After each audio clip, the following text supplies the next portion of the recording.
اسلام آباد high court میں social media روز کے خلاف درخواستوں پر سماعت ہوئی ہے۔ سوشل میڈیا روز کے خلاف درخواستوں پر عدالتی معاونین سے رپورٹ طلب کر لی گئی ہے۔ مزید بات کریں گے، ہمارے نمائندے فیاض محمود ہمارے ساتھ ہیں۔ فیاض، بتائیے گا سماعت کے بارے میں۔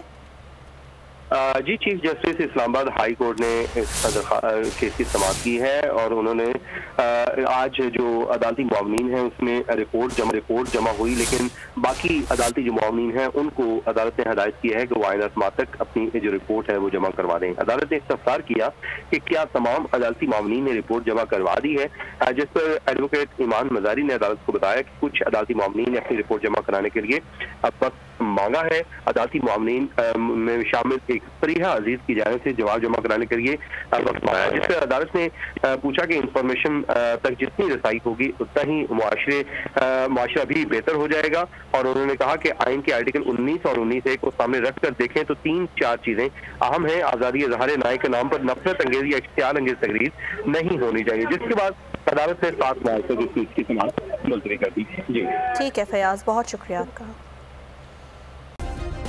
سبسکرائب کریں اور بیل دبائیں تاکہ کوئی خبر رہ نہ جائے۔